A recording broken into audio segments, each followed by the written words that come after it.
네, 안녕하십니까. 닥터투루스의 권현철입니다. 코로나 팬데믹 시작된 지 이제 1년 반이 되었습니다. 다행히 빠른 백신의 개발로 이제 터널의 먼 끝이 보이고 있다고 말할 수 있는데, 그러나 코로나 백신의 부작용에 대해서 국민들의 관심이 굉장히 높고, 그 결과로 백신 접종률이 낮은 그 이유 중에 하나가 되고 있는 것 같습니다.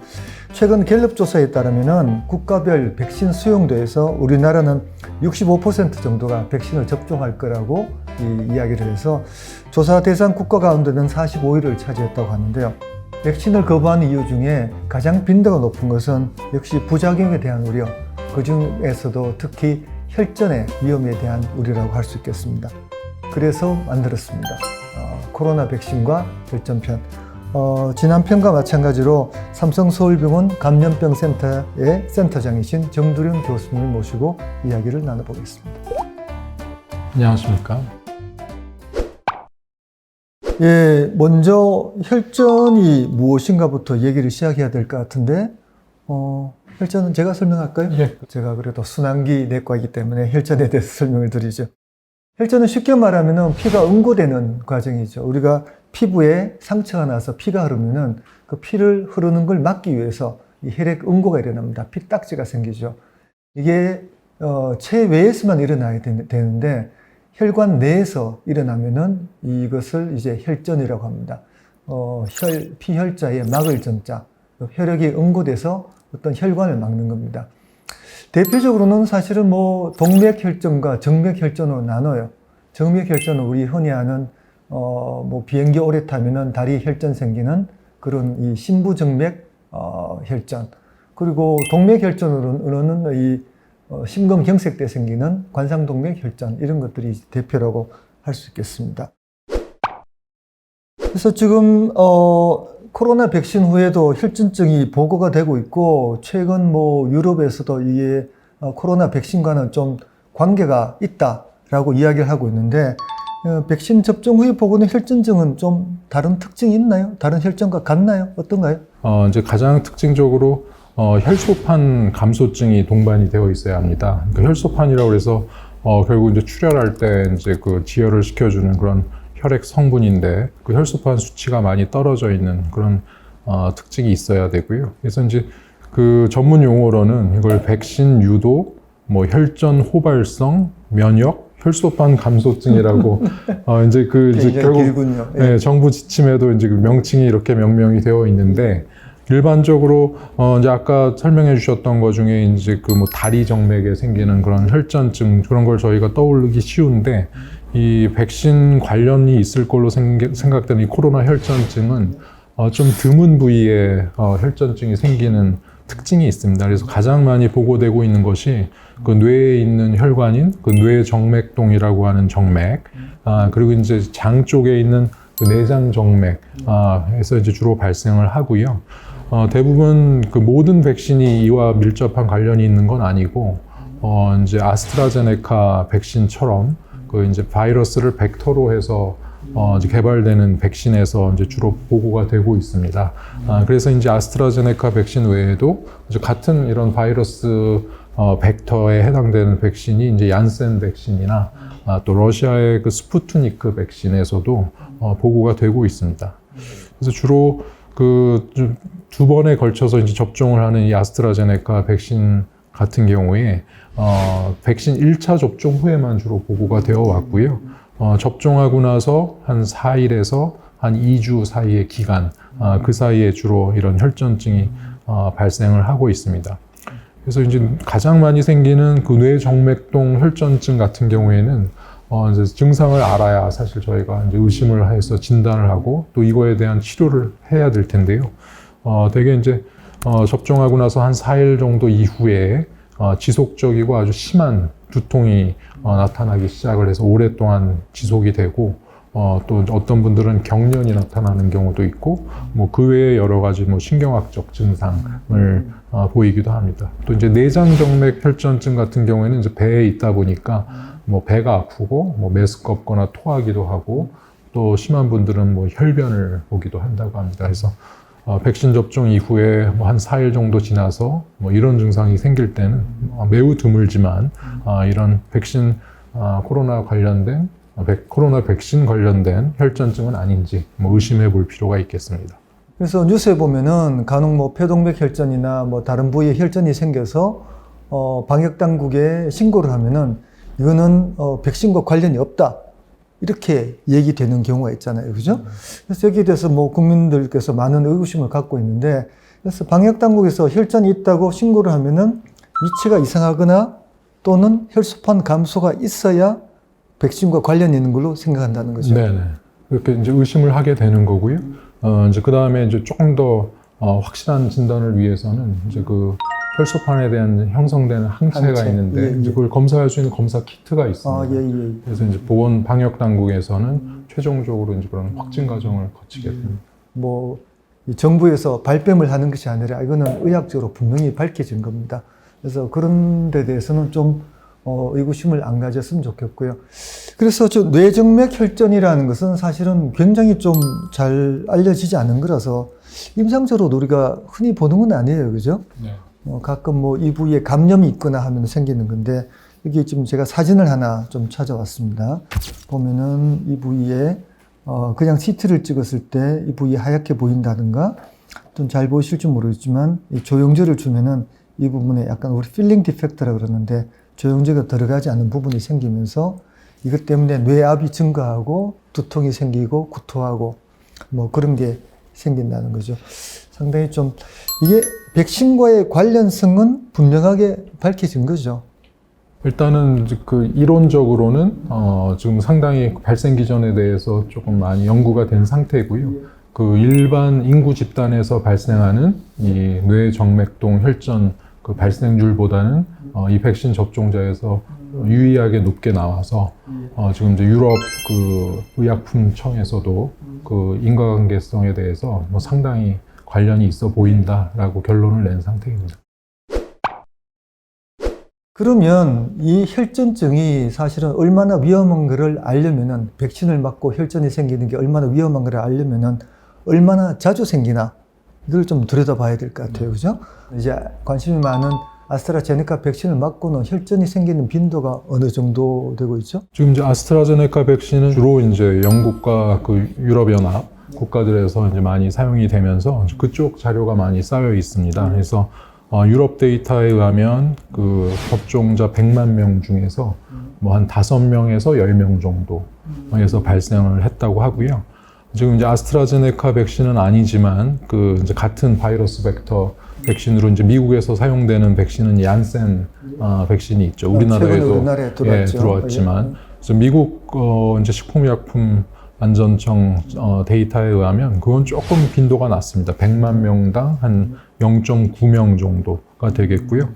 우리나라는 이제 지금까지 최근까지도 이 백신 관련된 혈전증으로 보고된 사례가 없었는데 지난 5월 31일 날 방역 당국에서 이제 국내 최초로 이제 코로나 백신으로 인해서 혈소판 감소가 동반된 혈전증으로 인정된 사례 1명을 보고를 했습니다. 그래서 그 5월 31일까지 국내 그 아스트라제네카 백신 1차 접종을 마친 분들이 327만 명 정도 되거든요. 327만 명. 그래서 그 중에 이제 1명이기 때문에 그동안 이제 유럽에서 보고됐던 이제 발생 빈도보다는 훨씬 낮은 것 같습니다.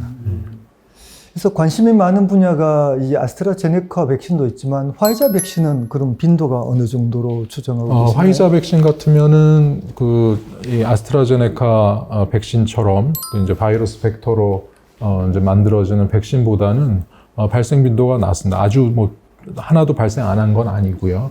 발생 빈도가 낮아서 이제 100만 명당 한 0.53명 정도.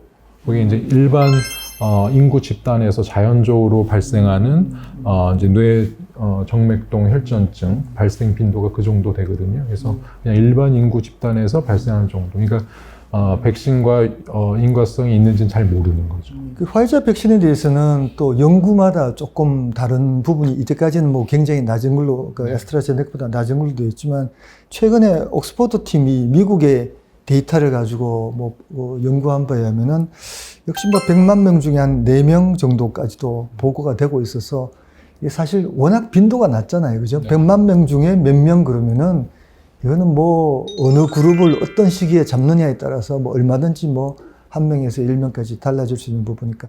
근데 100만 명 중에 5명에서 10명이라 그러셨는데 네. 이거는 우리가 좀 걱정을 해야 되는 빈도인가요? 어떻죠? 이게 본인한테 생기면 100%다. 이것 때문에 사람들이 굉장히 걱정하잖아요. 그죠? 사실은 이런 좀 위험할 수도 있는 이상 반응이 전혀 안 생기는 것보다는 나쁘겠죠. 이제 결국은 이제 백신을 맞지 않았을 때 이제 이 코로나19에 감염될 수 있고 이제 그때 생길 수 있는 위험성들 거기에는 코로나19 감염됐을 때 이러한 좀 드문 부위에 생기는 혈전 합병증이 또 있을 수가 있거든요. 그래서 과연 백신을 안 맞고 코로나19에 감염됐을 때 얼마나 위험할까? 이제 그거랑 비교하면서 그렇죠. 백신을 맞는 게 안전할까? 그런 걸 판단을 해야 될 것 같습니다.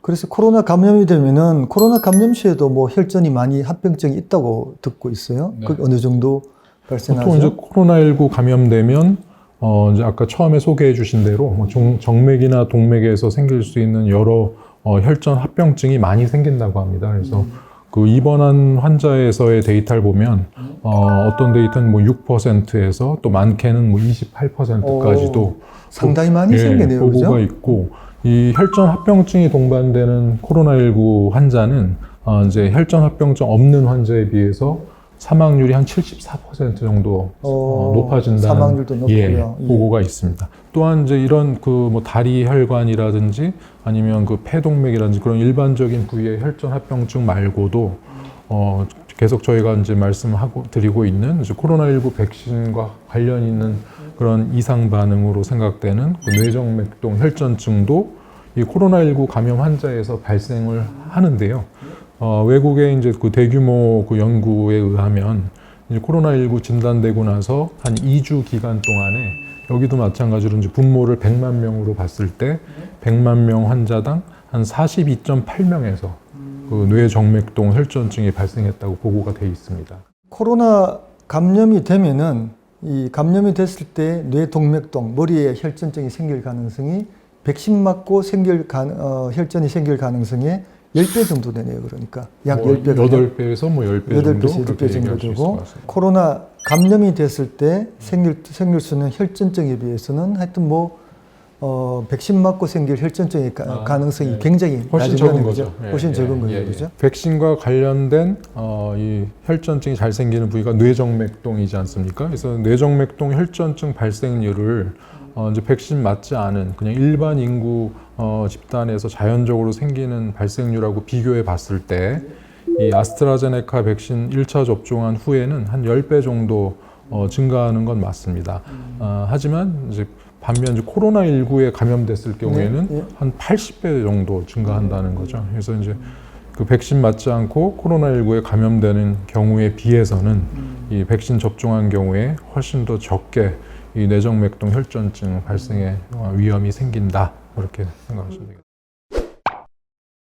우리가 혈전 그러면 상당히 유명한 이 증후군이 있어요. 이코노미 클래스 증후군. 비행기의 이코노미 클래스에 탑승을 해서 장시간 비행을 하면은 다리를 꼼짝을 못하게 되지 않습니까? 그럼 다리에 혈전증이 생기고 그 일부는 폐로 날아가서 폐동맥 혈전증까지 생기거든요.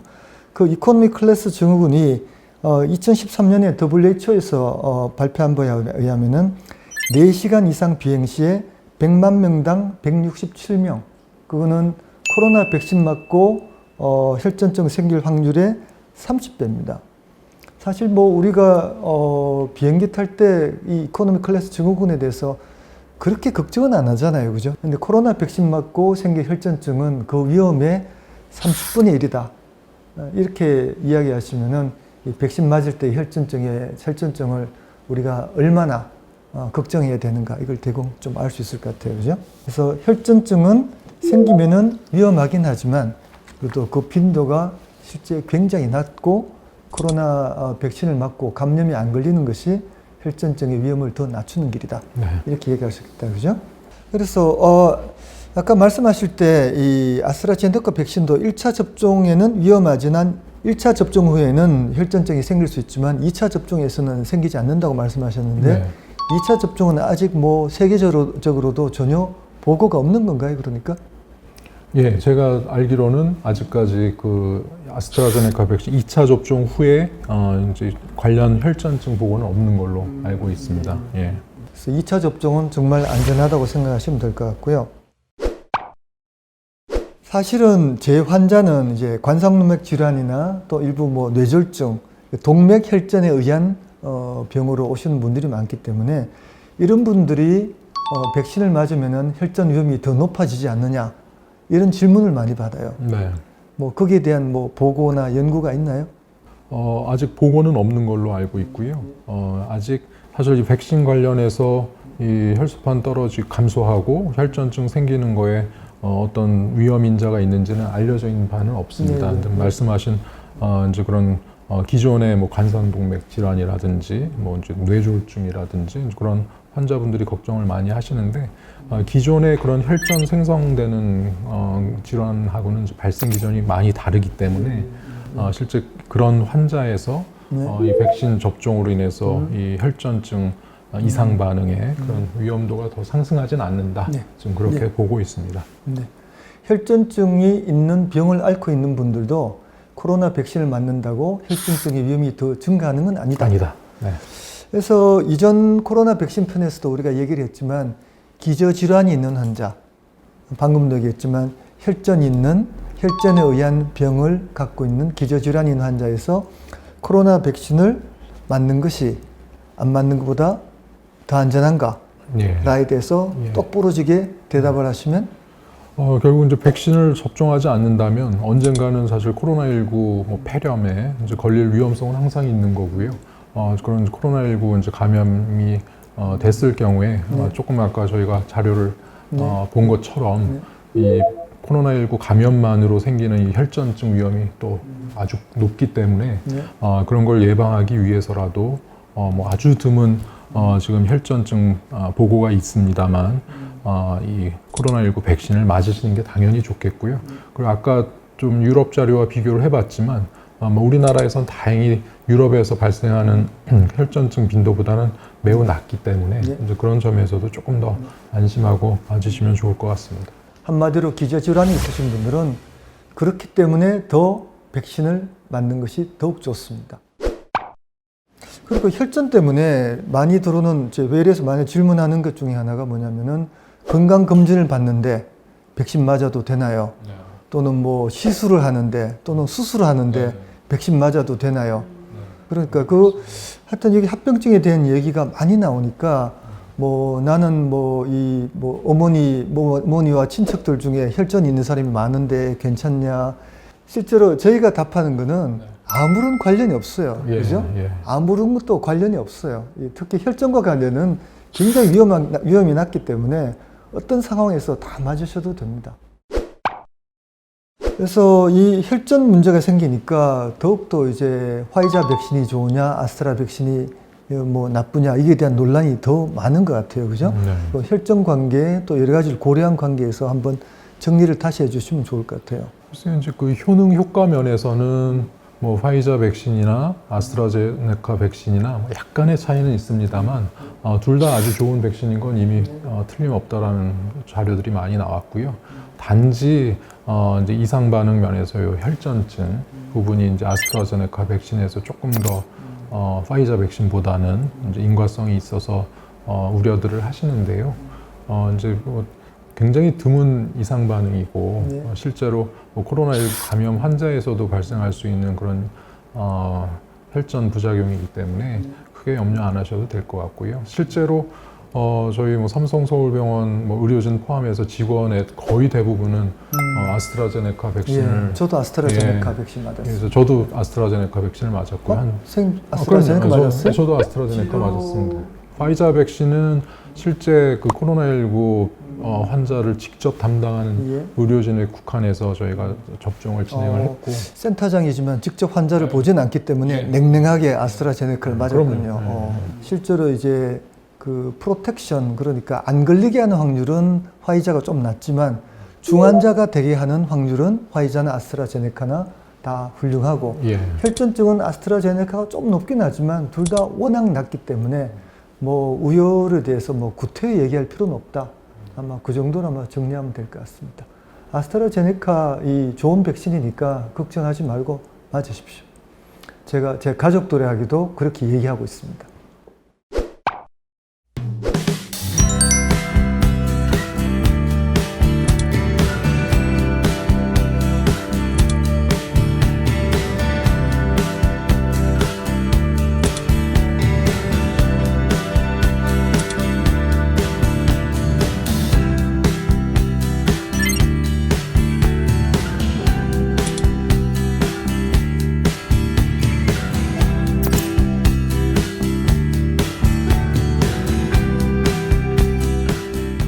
그래서 오늘은 지난 편에 이어서 코로나 백신과 관련된 부작용, 특히 혈전에 대해서 좀 자세히 알아봤는데, 걱정하지 말고 가서 백신을 맞으십시오.